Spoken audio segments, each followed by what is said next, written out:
चौथा क्वेश्चन देख लेते हैं, सॉल्व फॉर एक्स। अब यहाँ एक्स की वैल्यू फाइंड करनी है, उसको हमें निकालना है, ठीक है। ध्यान से देखते हैं इसको।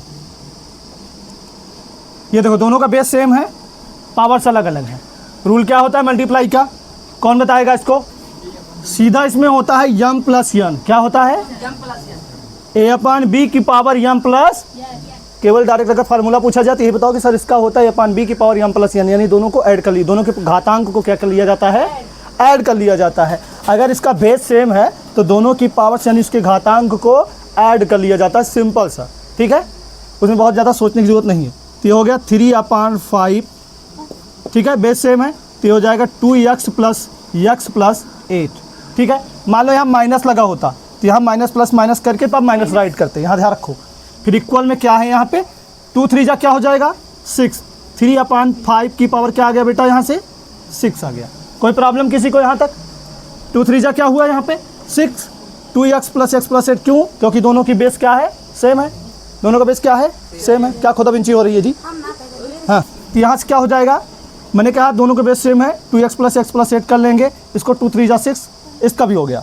अब यहाँ से देखेंगे, इस टाइप का क्वेश्चन मैंने आपको पहले पढ़ाया था कि जब दोनों, ये देखो दोनों साइड इक्वल हो गए ना, इसी को सॉल्व कर लेंगे, आपका सॉल्व हो जाएगा। बेस इक्वल था ना, तो यहाँ से क्या कर लेंगे हम 2x प्लस 8 इक्वल टू क्या कर लेंगे बेटा 6। ये क्या हो गया 3x।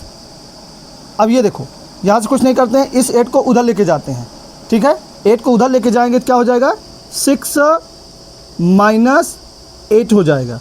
तो यहाँ से क्या बच जाएगा 3x, और ये कितना हो जाएगा इससे घटने के बाद -2। x बराबर करेंगे क्या हो जाएगा -2/3। x की वैल्यू हमने क्या फाइंड कर लिया बेटा 2/3। ये हमारा आंसर हो जाएगा, ठीक है। कोई दिक्कत किसी को यहाँ पे हो? यहाँ पे घातांक सेम हो या अलग अलग हो वो जुड़ता है। अगर डिवाइड है तो क्या होता है? माइनस होता है। ये सब फार्मूले याद रखो, ठीक है। इसको नोट करिए तो हम आगे। अब चलिए ये वाला क्वेश्चन देख लेते हैं बेटा, बहुत ही मस्त क्वेश्चन है ये, ठीक है। ध्यान से देखिएगा। ये हो गया 2 की पावर 2x अपान 2 की पावर 3x माइनस 4। इसको क्या राइट करें, 4 4 जा 16 होता है, इसे 2 की पावर क्या लिख सकते हैं -4। 2 की पावर क्या लिख सकते हैं इसे भाई, 4 4 जा 16 होता है। 16 का जब फैक्टर निकालोगे 2 कितनी बार आएगा, 4 टाइम्स आएगा। 4 2 जा 8, 8 2 जा 16 हो जाएगा। और इस तरह 4 4 जा कितना हो रहा है 16, तो 2 की पावर क्या निकल गया -4। यहाँ क्या मान लेते हैं, एक बार 1 मान लेते हैं, क्यों? रेसिप्रोकल कर लेते हैं इसका। रेसिप्रोकल कराने से पहले एक सिंपल सी चीज़ करते हैं, इसको हटा देते हैं, कुछ नहीं करते। 2 की -4 है ना, सिंपल देखो 2 की पावर यहाँ से क्या आ गया 2x, ये अपान में उधर जाएगा तो किस में हो जाएगा ये, हाँ अपान में कोई चीज़ उधर जाएगा किस में हो जाएगा मल्टीप्लाई। 2 की पावर क्या हो जाएगा 3x माइनस 4। अब देखो सभी की बेस क्या है, सभी का इक्वल है ना, बेस सेम है बेटा।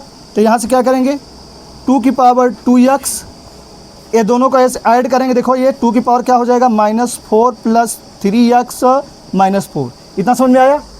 ठीक, कहीं कोई प्रॉब्लम इसमें? देखो सबसे पहले क्या किया, 2 की पावर 2x था, इसको उस पर चेंज किया घातांक में इसके, 2 की पावर -4 किया 16 को। फिर उसके बाद यहाँ से इसको ऊपर लेके गया, मल्टीप्लाई में हो गया, दोनों का बेस सेम था तो दोनों के पावर्स को ऐड किया, ठीक है, रूल के अनुसार।